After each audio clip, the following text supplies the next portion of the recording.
Hi everyone, it's Hans here, the founder of Cappuccino, and welcome back for Series 3 of Flat Whites and Insights, sponsored by SPA Advisory. We're here for some open, honest and vulnerable conversations held over a beautiful cup of coffee, and they're coming from my home, so I'll be providing the flat whites, and my guests, they'll be providing the insights. So grab a coffee for yourselves, take a moment, and I hope you enjoy this latest conversation. Thank you, take care, and enjoy.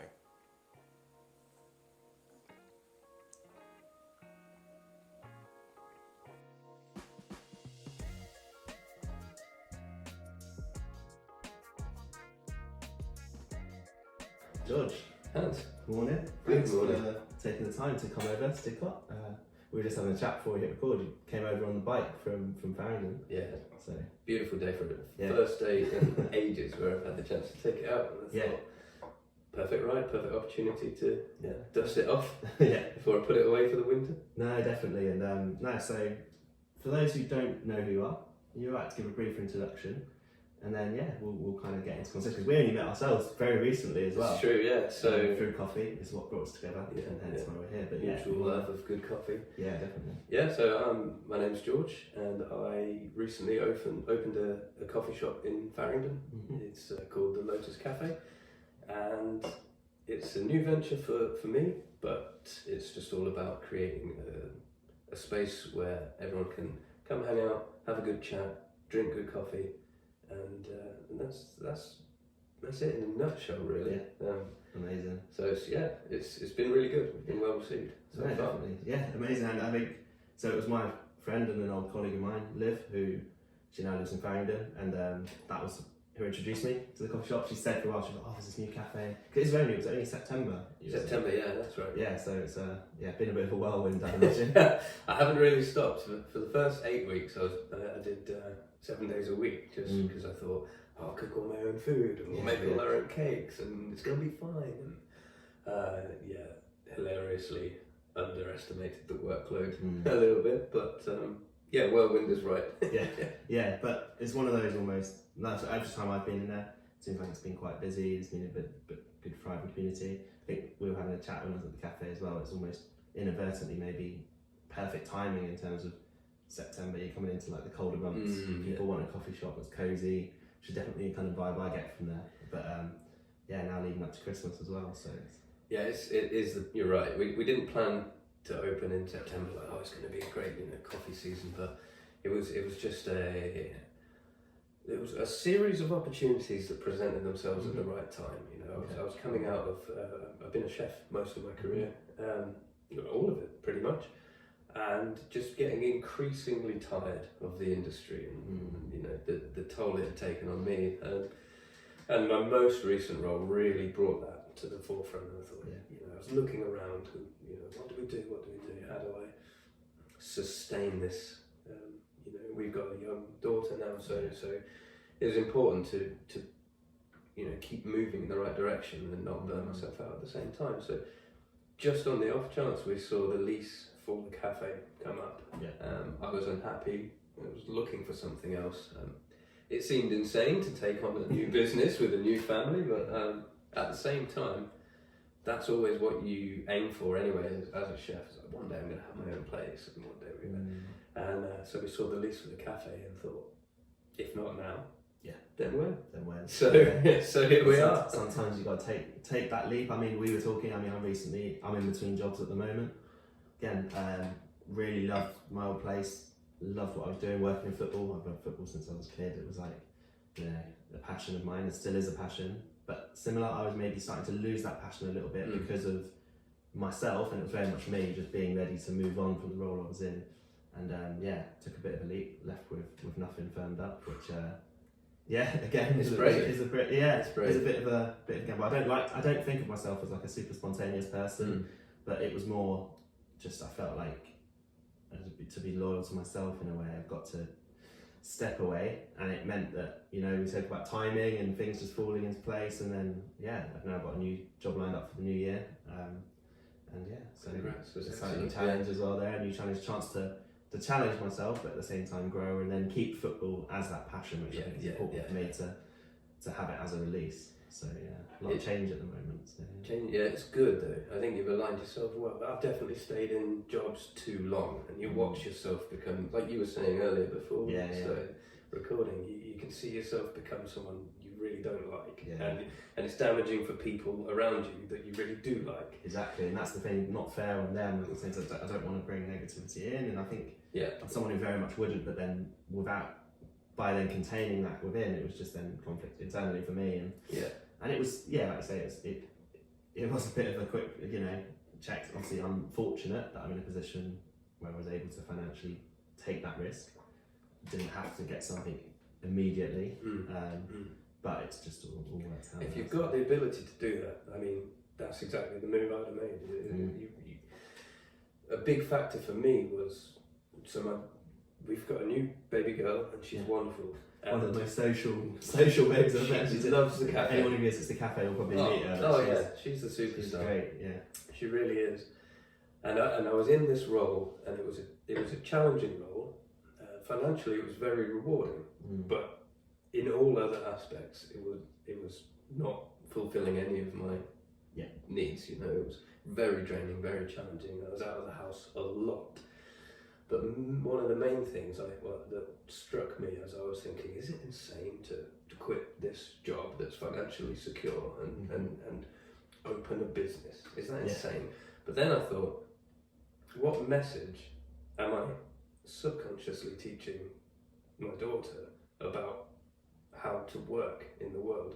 I mean, obviously she's too young to understand it now, but the message that I'm showing is that you put up with a job that you hate, that is not good for you in any way except for financial in order to exist. And it's like, that's just not what I want to instill. No, definitely. And I think, yes, she might be too young to remember, but in terms of growing up, and you're hopefully, like at the moment now, you're spending more time around her, more time with your partner as well, you kind of put in the cafe, and so those little things that even if you don't remember, then you'll be very much more present, and then for you as well, just that, being more happy, and then your family get a nicer version of you if you're more happy. You're absolutely right.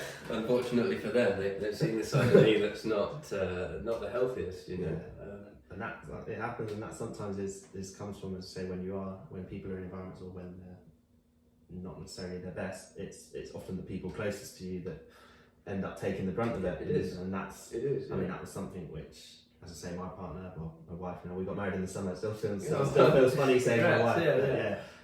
We've been together 13 years now, so a long time. And so she's seen me go through my darkest times. She's been there, was like a constant, and then she'll spot before me when I'm starting to, feel a bit negative. It's those signs of, they know. People know, she knows very people well. know you the most. They can see, and they can see. But then, as I say, so that's incredible. Like I'd say, and the coffee's great at where you are. So thank you. You've got your own blend. I know you're obviously getting that sorted, and obviously a great little guest blend that has been in there recently. It was marvellous. To mention. Is that the one? Yeah, right that's there? it. Self-care blend. You know what? It was really, really well received.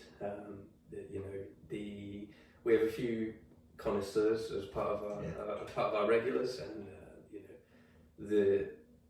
I'm thinking of one guy in particular now, but he actively preferred the guest blend, the fruity notes to it, the way it was picking up on the date flavour coming through, and he was just, it's an excellent blend, and you should be super happy with it.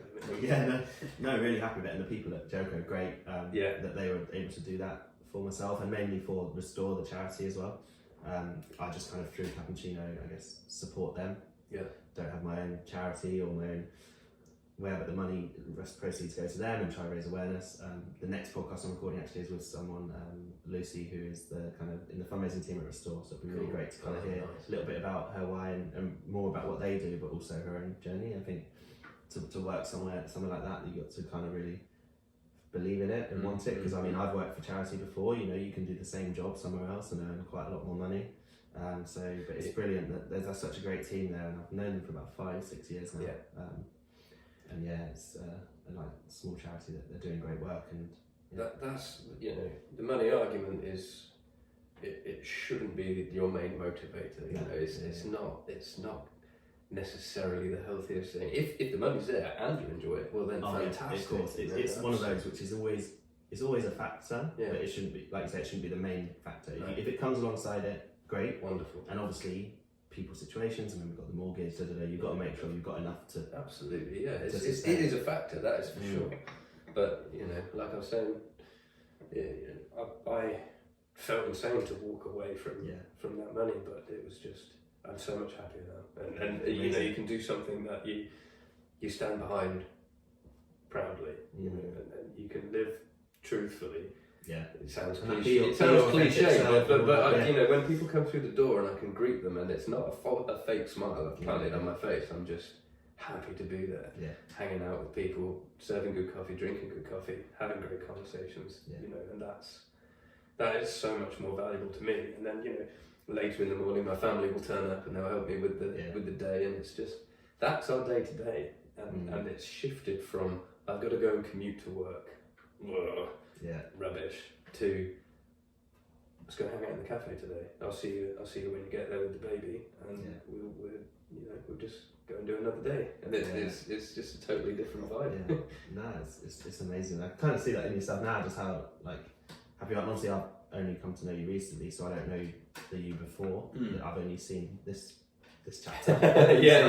But I'm sure, as you say, people who are close to you, you might have had people saying like, "Oh, yeah, you seem a different person." And all those comments. I mean, I've had it before when I've made changes or done something. For me, a big one was when I went through the period of therapy I did, for example. Just but making a decision that maybe you didn't even know you needed to do. And then people, when there's nothing nice, I think, when people say, "Oh, you look happier," or "Oh, you're more yourself again." And those, you know, again, they're cliches, but they ring true, don't they? Ring true, yeah. So Rebecca's parents, my partner, they commented like, I've never seen George like this, you know, because I was always quite closed, quiet, you know.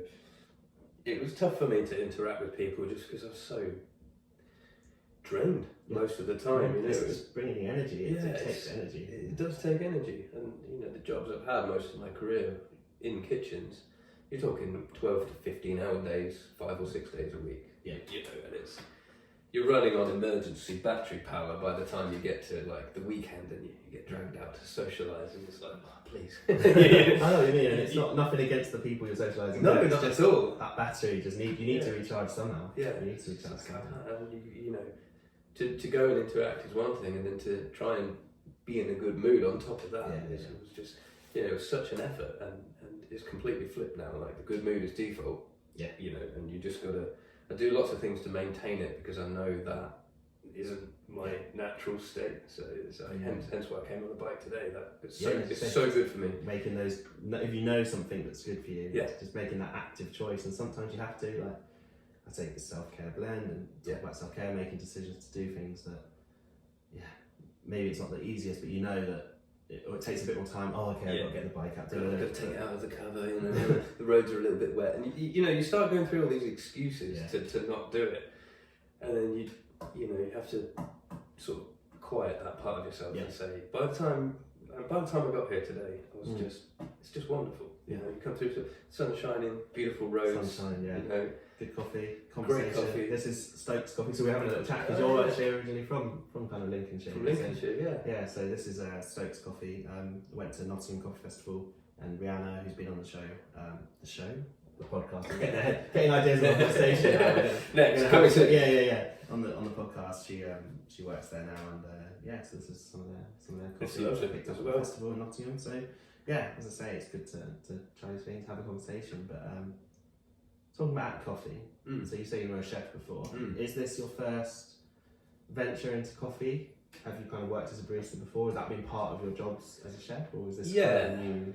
Because I have to say, like, the coffee is great, and so you can tell you really care about what you do. I really do. And producing coffee, but it is important. And say for myself, and having the guest blend, it's the kind of thing where the environment where it's served and the quality of the barista and the quality of the coffee is going to influence people's opinion of the blend. So it's an important thing, and I can see why places like Jericho or Coffee Trader, they really want to make sure that they know where their coffee's being served. Makes sense. Yeah, you don't want someone to say, "Where was that from, Jericho? Terrible cup of coffee." Yeah, because people who aren't coffee heads necessarily will just associate, "Oh, that was that coffee. It will taste the same every time." Yeah. But no, I'd say it's just great. We've been there, but Yeah, thanks. It is my first coffee shop that I've owned, but it's not. It's my first foray into only doing coffee. I've had roles in the past where I would do some barista style drinks for the end of the evening. You know what I mean? It's been like a tasting evening, and then it's like a round of coffees for the table sort of thing. So I wasn't unfamiliar with the machine. I think what's really helped is the chef mentality, because the way my whole career has gone is that we're great at recipes, we're great at compartmentalizing the process, and we're great at systemizing it, and so stepping out from knives and oil and pans and heat and just you. It sounds strange, but it's completely transferable to the coffee machine, and to make sure the grinder is pumping out the right amount of weight of ground beans, and then it's pressurized correctly, and then it pours for the correct amount of time. They're all just steps in the recipe to make a good coffee, and that sounds simple, and in a way it is. Yeah. But what's super rewarding about coffee is that it just keeps. The deeper you dig, there's infinite complexity to making it better. I've spoken to people before, and they say that you'll never get to the end of that. There's always something that comes out, or something more to learn. Or some new coffees to taste, new flavours. That's it. And I guess it's that. What I kind of picked up from that as well when you're talking about the machine and the weights. It's like that attention to detail. I guess that's really important to make as you say, if you're a chef and the recipe. Yeah.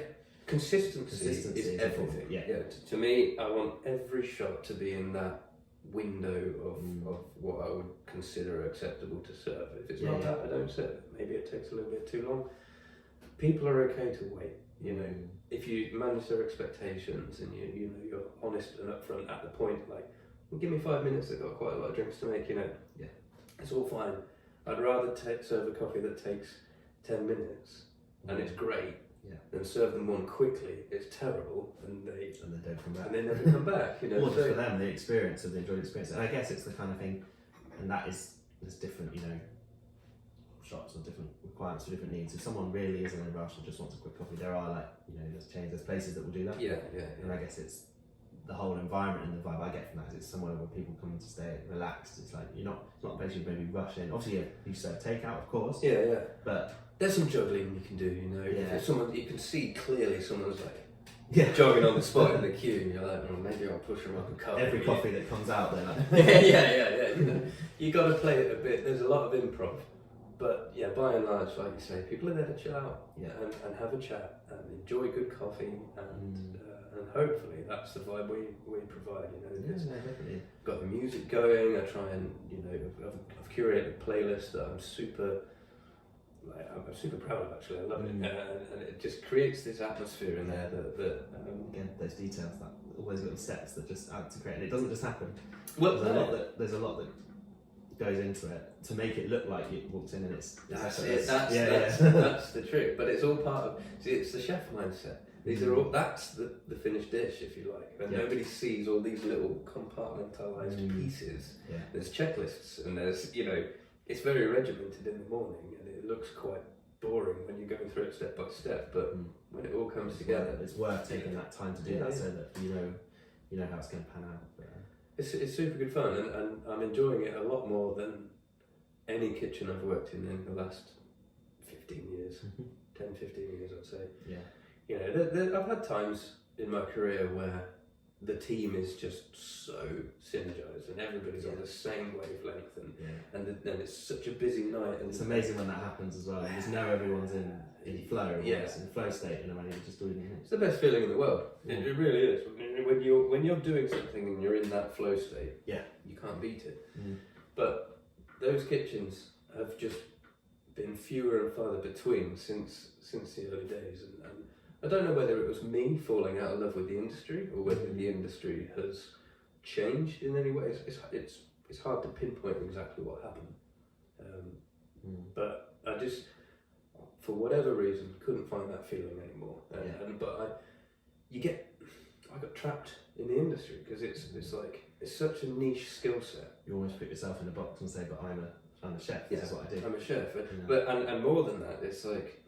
And I needed to. I was in the mindset of, I need to provide. You've got bills to pay. You've got a family to feed. So it's leveraging your skills as a chef, it's logical that you search for a new chef position because that's where your skill set is, and so that's what kind of happened. And then it wasn't until recently where, 3 or 4 years ago, you look back and I thought, because I'll tell you exactly what happened: the pandemic. It was something I was potentially going to ask, and since I've started this podcast, a lot of people, it's a theme that comes up, of course, because it's something that we all experience. Yeah. It was going to be a big change for a lot of people. So yeah, the pandemic. The pandemic. Were you furloughed at that time, or were you? Hilariously, I quit my job days before the lockdown was announced. So I had nothing. Yeah. I was suddenly unemployed. I was watching my friends and colleagues reaping all the furlough money. Living the same lifestyle but getting paid for it. They were playing golf. They and I was just like, how did I miss the boat? I had no money at all and no way to earn it because all the restaurants in the country shut. And all the pubs shut, and all that. So everything that my skill set was specialised in, over the last 10 years, I had no way to leverage, no easy, obvious way. Anyway. So I remember searching for jobs on Indeed for days at a time, just pinging off in what do you call it? Applications left, right, centre, and no bites. There was a bakery, I remember, and they came back to me and they said, yeah, on paper you're great, but we know the minute this lockdown lifts, you're back into a kitchen, so no dice, So what I found was a driving job for Amazon. Okay. Yeah. Because I needed work. Yeah. There was bills, there was credit card debt, there was, It's one of those where sometimes, as much as we all have this idea of what we want to do, that's not how life works. Sometimes you got to swallow the pill. Yeah. And that was one of those times. And I went into it begrudgingly. And after 2 or 3 months of an attitude adjustment, because I found it quite hard to begin with, because I was trying to follow the procedure, which was, doing it by the book, and it was super challenging. But when I realised you could relax, there's no, I just breathed out, relaxed into the role. I was like, you're just driving around in a van all day on your own. Yeah. There's no tickets flying in. There's no pressure. The working hours was something like 10 till 6. I can't quite remember, but it was. A lot more sociable than the 6 a.m. till 10 p.m. I was used to. I think it's interesting because you say you were used to, you'd almost probably condition, and to you that was what a working environment was. Yeah. So you're almost. I've had it before. When in my most recent job, obviously I've just left now, but it was really such a great environment. Probably the best office environment. When I started, when I started, I think a few things changed. Moved office. That was a big part of it. Circumstances changed, and obviously I've changed as well. But when I first started, I didn't allow myself to relax into the environment. I think. So I was I'd come from, I'd done my research and then I started a PhD. I'd come from this kind of academic thing where it was, whoever stays the longest, whoever's working the hardest, and you've got to be always showing that you're showing that you really care and showing that you're producing. And I kind of went in with that mindset, and then ended up just frustrating myself because I was like, firstly, why is no one else doing all this?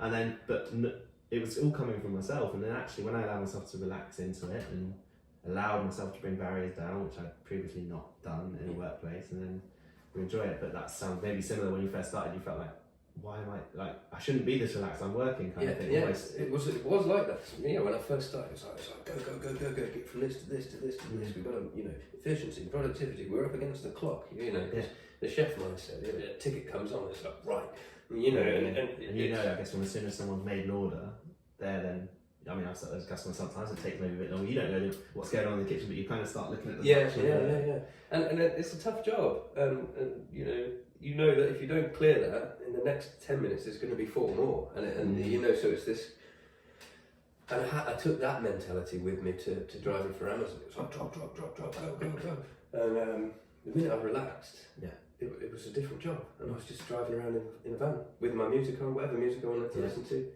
do whatever I want, stop for lunch when you want, and it suddenly just opened my eyes to the reality of what I'd been doing the whole time. Sometimes when you step away or when you stop doing something, you realise how much.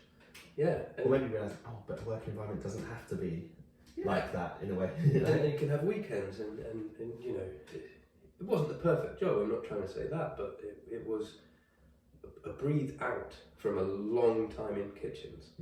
And then when the lockdown started to lift and the restaurants reopened, there was a little window of time when chefs were in such high demand because we'd all got out in the pandemic.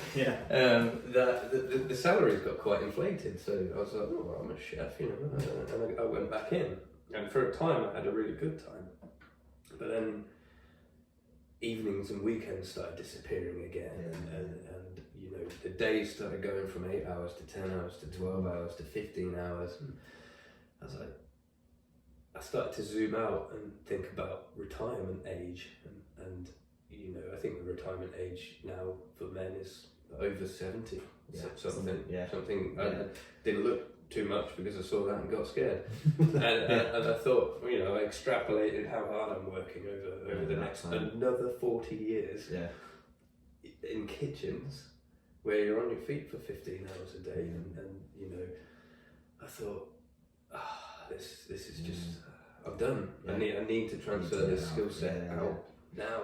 You know, and I guess having that period, and that's why I think actually it is funny the amount of people I talk to. Yes, obviously the lockdown was a really difficult time for so many people, and it was hard, lots of life, and we had to adapt. But for so many people who have actually said, I really needed it. Like, it forced me to stop, to actually look at the big picture, to look at what I'm doing, because otherwise we get caught in these hamster wheels of just like, well, this is what I do, this is my job, this is my career, this is how much time I spend at work, and I guess then going back into it and having had that bit where you have more time, so you wouldn't have had your daughter at that time, because she's so she's, you know, but even I guess for yourself, when you're thinking, if I work in these kitchens until that age, like how much time will I not have to live outside of working. This series of Flat Whites and Insights is sponsored by SPA Advisory. They specialise in corporate, employment and personal taxation with over 8 years experience between the Big Four and industry, and they can support both businesses and individuals with their tax affairs. You've just got to visit spaadvisory.co.uk to find out more, and that link will be in the information for this podcast. I know Stuart really well. He's a close friend and he's very, very good at what he does, so I can only recommend the service. Thanks. Now let's get back to Flat Whites and Insights. It was, when did I start thinking? I think it was only quite recently that I started to think, you know, pension-wise and try and extrapolate out my time in kitchens. So, you know, I was loosely thinking about it, but it became very real when we had our daughter. You know, and I tried roles where, you know, like executive roles where you weren't in the kitchen so much, you were doing like recipe development and things like that. And they were great for a time, but somehow you always get pulled back into the kitchen, and it's a tough industry, I think, and they're struggling now. You know, food prices rising, energy prices rising. It's hard for any business to employ a team of chefs and heat the building and have the gas going on the stoves and the cookers and have the food at a reasonable price and have people, you know, it's so tough. Especially with like the latest budget announcements and things as well, like Guest Espresso as well. It's brutal. So you find yourself, you know, kitchens and restaurants are having to run with minimal teams to even be open, and it just puts a lot of stress on the team. On that person, a lot of stress, and it's just, there's different things I can be doing with my time to make money, and that stress is not worth it to me for the paycheck. I was done. I had to walk away from it. So and like you say, it's difficult, and I think maybe even for yourself, or telling people that you're moving away from the kitchens and stuff is maybe difficult. I know when I stepped away from research and had to walk away from my PhD, that was kind of because of my mental health, and I just burnt out. I mentioned about that environment where I felt like I had to constantly, I was in competition against even the people in the same lab. It was a competition, and partly that's the environment and what that fostered. Partly it was myself. I know that I went in and I went in like, I want to be the one who makes the discovery. I want to be the one who's getting the accolades, and I've had to, you know, I had to change the way I was because it just wasn't healthy. I mean, my body made me change the way I was when I burnt out, and it was a difficult time. But for me, the hardest thing was, well, admitting to myself that I had to walk away from something which, in my head, that is my path. That is who I am. Yeah.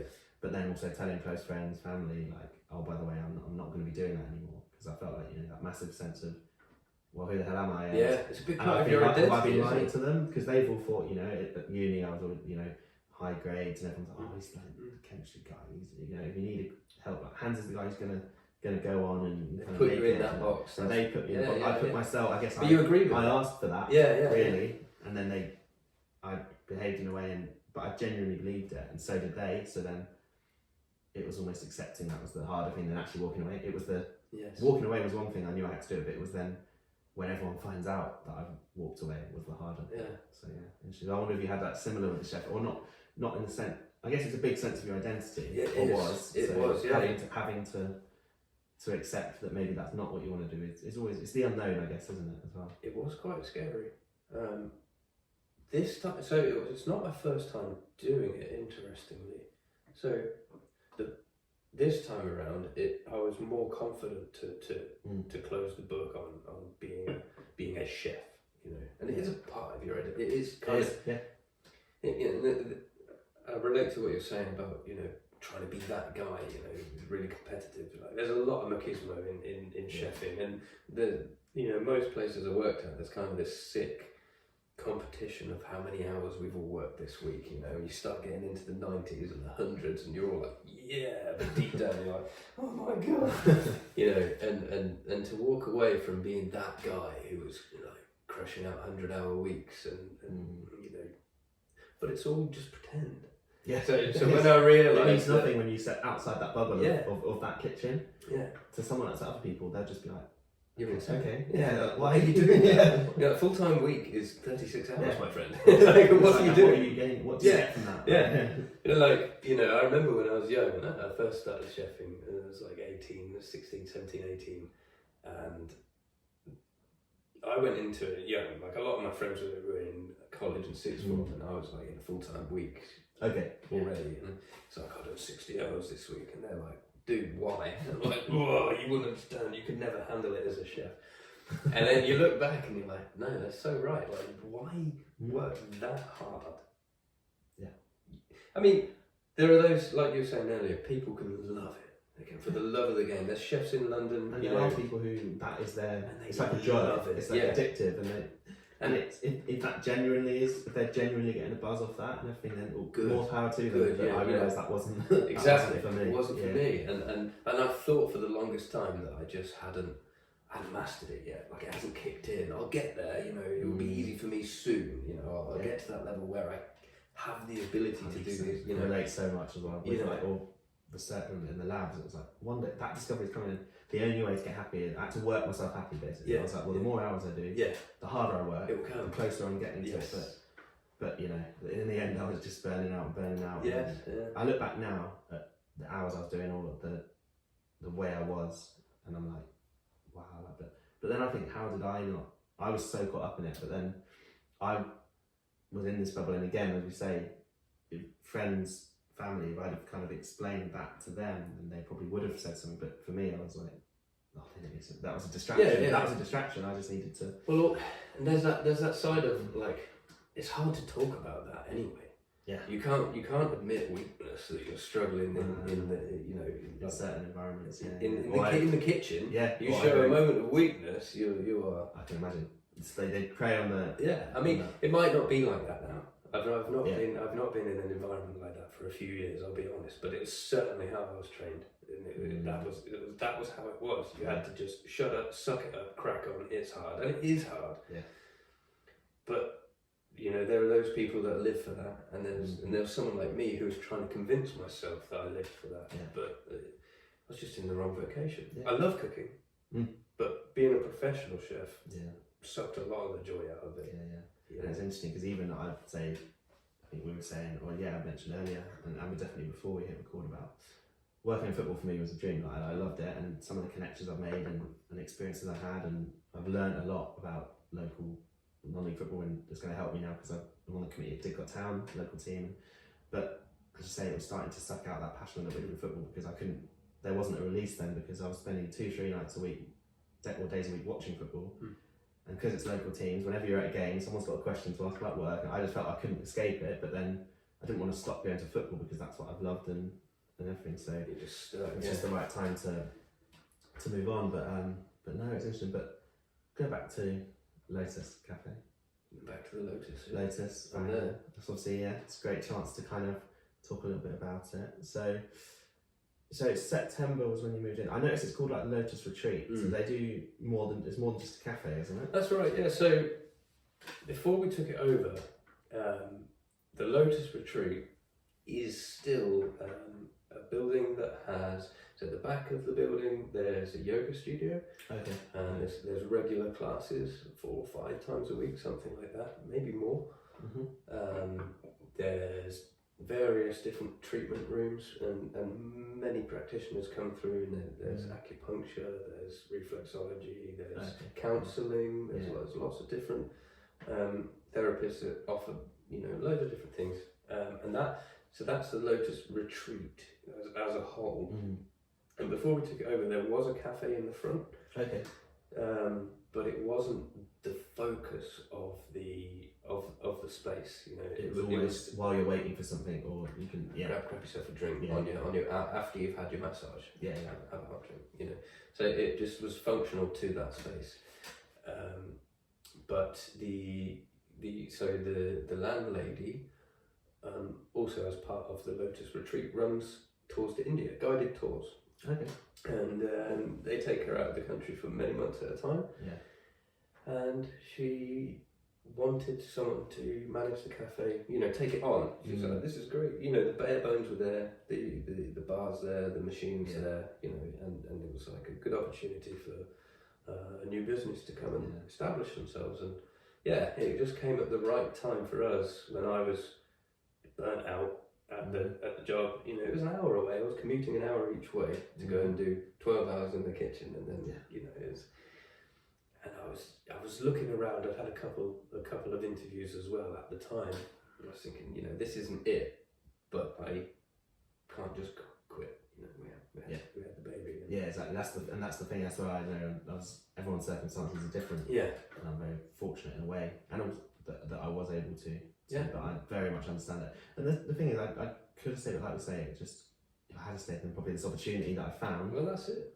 That found me, maybe I should say, not necessarily because I went. They approached me then because I was then available, and it just all worked out. And sometimes, it is scary, but you've got to take that jump and that risk. And I agree. But not as scary as maybe for you, not as scary as knowing you were going to have another few years doing that same commute. I knew I had to get out. Yeah, that's the thing. And really luckily, the house so when I took that job an hour away, we applied for a house that was 20 minutes away. So he was like, I'll move over there for this job. It was going to be a long-term thing. Anyway, the rental agreement fell through. There was a problem with our contract where we couldn't break it for another 12 months or something. So I'm very lucky that I don't now live, an hour that way for a job I hate.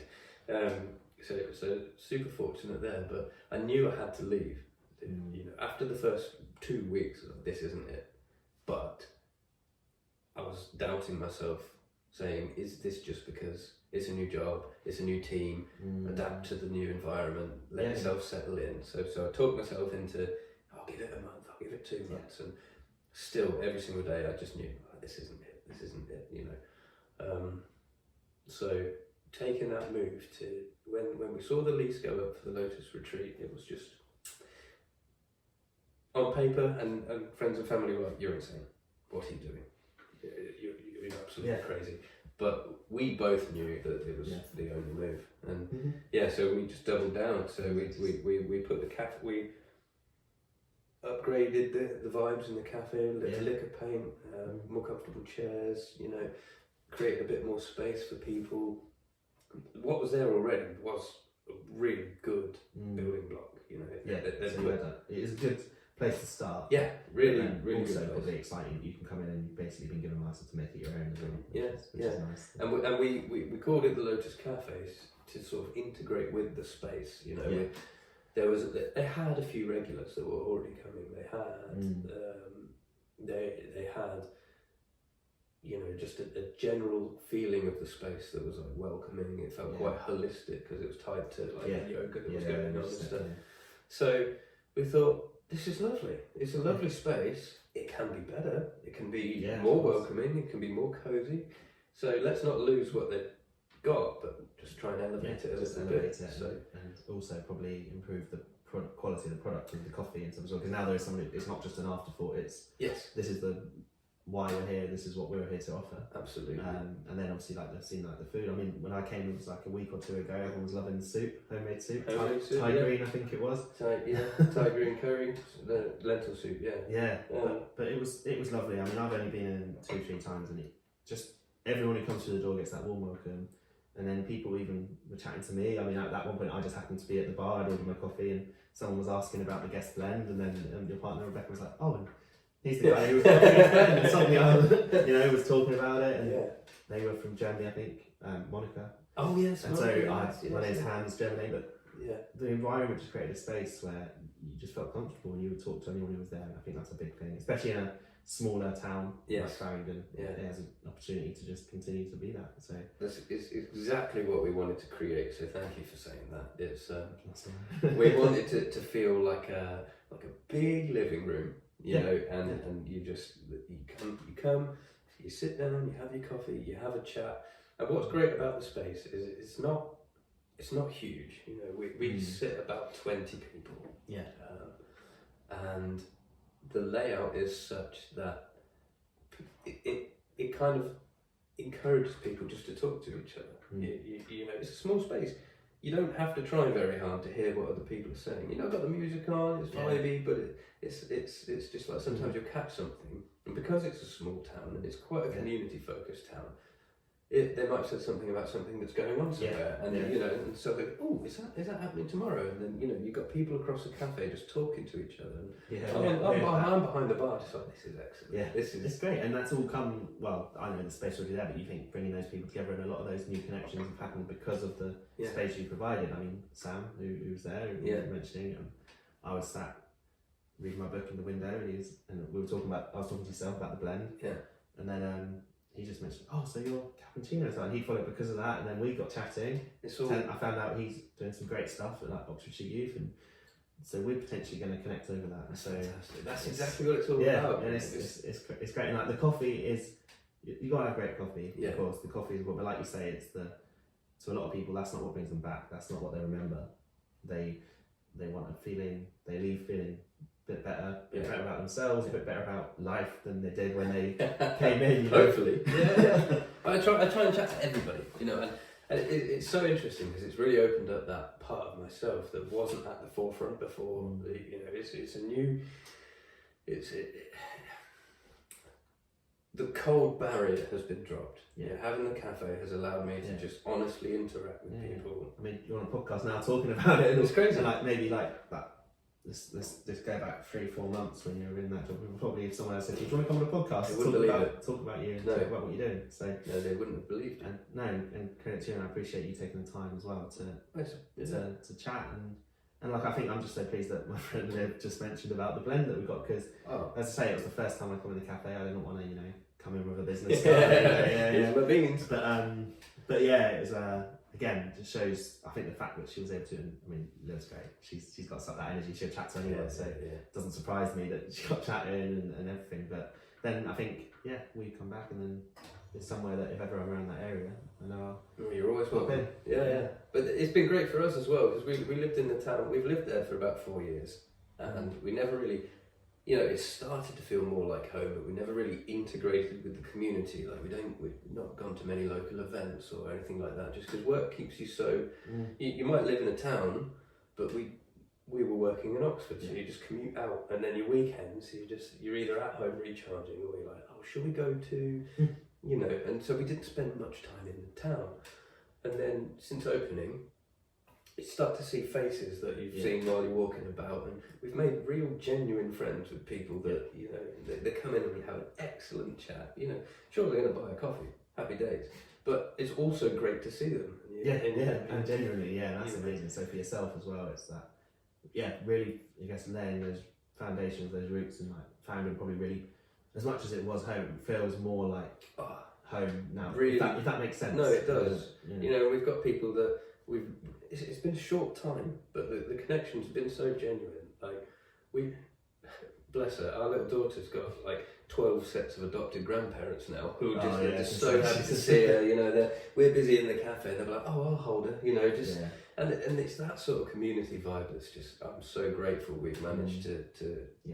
It's not just us. Obviously, the community has helped create that. You know, they've rallied around us. We've had a lot of support.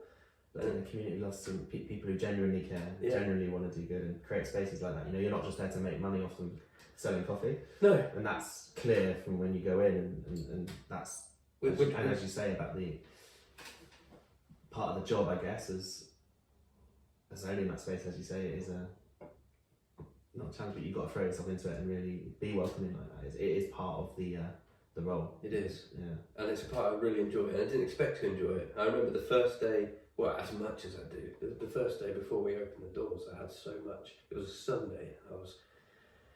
I just had to not think about it. I remember just marching towards the cafe, just like my feet were almost taking me there against my will in a way. Like, as I was just like, open the door, we unlock, we turn the machine on. That's the thing, isn't it? It's all automatic. You almost think the process has probably helped you get there, because you're like, just do one process. Yeah. Someone's Just coffee, open up, coffee machine's ready. You know, we're dialed in. Someone's going to come through the door, and then it all just unlocked, and it was just so easy to just talk to people. You know, probably in the first fortnight, the coffees I made, people were dreadful. To be honest, you know, while I was still trying to tweak out the optimal pour time for the blend and things like that. You know, I had what I thought was great in my mind, but you know, since we've opened, I've really, you know, we bootstrapped it from our own finances, so it was. The equipment has definitely got a lot better since we opened. And also the amount of coffees you'll be making, you're going to be improving all the time. I think that, like, I've only ever been involved in coffee as like a home barista, and did it. I've never worked in coffee and just did it at home. And so I just think, you know, when I was trying to do my latte art and trying to improve, and I think, it feels like slow progress, but I think someone in a cafe is maybe making 20, 30, 40 of those a day, so the practice they're getting is just massive, and just trying to enjoy the process of it, which is good. But it's not exciting times as well, and I think it's mad to think really that it's only been what, two and a half, 3 months. 3 months. Is that coming up on 3? Yeah. It has flown, and what you just said there was like enjoying the process. That's been key, because like it doesn't feel like you've got to come in and do all the tasks and do your jobs and then go home. It's like I can get in that flow state now where it's like just having a great time. Even the little details. I'm lucky that these things really excite me, but I'll be you know, texturing the milk, and if it comes out exactly right, you get your latte. You do. You get a little mini high, sort of 30, 40, 50 times a day. You're just like, that one's excellent. You know what I mean? And you hand it over. And someone gets a spoon and just it straight. I don't look. You know, once it leaves the part, my happiness is there. You know. And it's like you say, perfecting it and trying, like, then you get that confidence. Okay, I'm going to try a new design and I'm going to try this. And that little, as you say, if you're doing something where you can get that flow state and enjoy the process, it's brilliant. That's it. And I'm privileged in a way that I get to do that. You know, most days there'll be a window where I can be in that. You know, because if you're quiet, then there's not really a flow. You're still having a wonderful time. You know, there's a regular crowd that come in the mornings, and we all get on really well. So you know, that's kind of in that period between sort of 7 and 9. It's you know, there's sort of 7 or 8 people, and we're just having a chat. There you go. What a lovely way to start the day. You know, it's excellent. Amazing. It's all kind of fallen into place, worked out well, and then also great for yourself, but also great for the town as well. New space, and hopefully people get behind that. But I realise we've been chatting for a fair time. This has been great. Talk about flow state. I feel like we've got right in this conversation. It's been brilliant. Something that I do like to ask everyone, and so I'm going to finish on this with yourself. Okay. And I think we've touched on it a little bit, but what does happiness mean to you? That's a great deep one, isn't it? where do you start with that?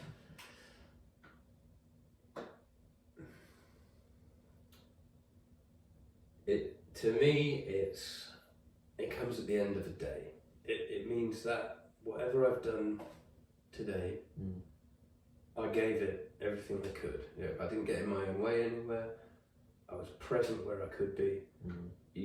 When you climb into bed at the end of the day and you think, great, wonderful. You know, like I didn't. It's really hard to make concise.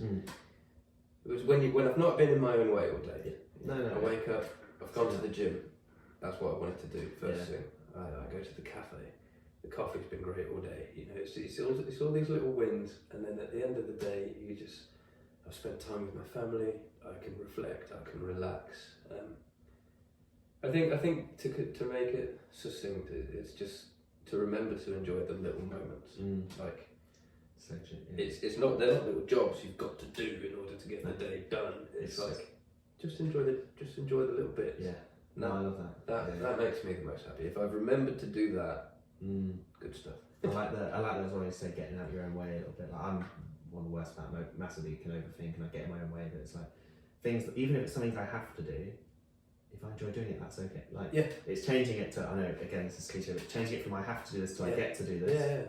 Oh, I have to make 30 coffees a day. No, I get to make 30 coffees a day. That's been huge for me. And just reframing that. I get to interact with all these customers. It's not I have to. No. I get to. Yeah. And I get to spend this more time with my partner, my child in the cafe. Like that has been massive for me this year. It's just been like I get to. I get to rather than I have to. Try and find a way to enjoy it. Yeah. Because you can enjoy everything if you choose to.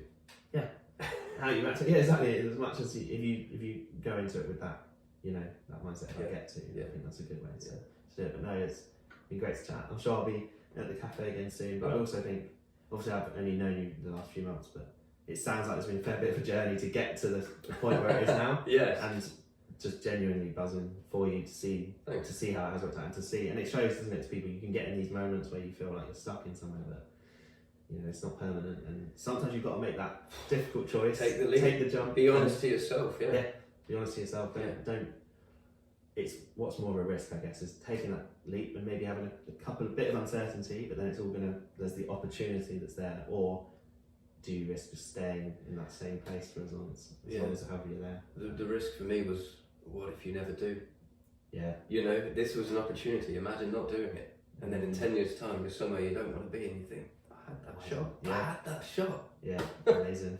No, appreciate it, mate. Really enjoyed that. Thanks, Hans. Thanks for having me. Just for coming on, and I'm sure I'll get a coffee with you again soon. I'll hold you to it. Yeah. Perfect.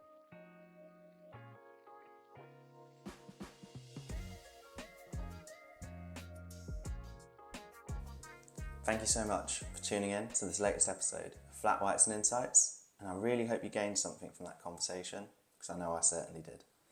It would mean a lot if you can like or subscribe on whatever platform you may be watching or listening on, and please do share this podcast with any friends or family or anyone you know that you think might benefit from having a listen.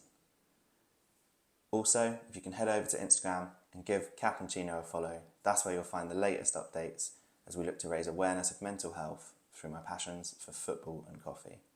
And I'm always open to people getting in touch if you want to have a conversation, collaborate, or even come on the podcast yourself. The support means a lot, and I'm very grateful. Thanks so much again, and I hope to see you soon.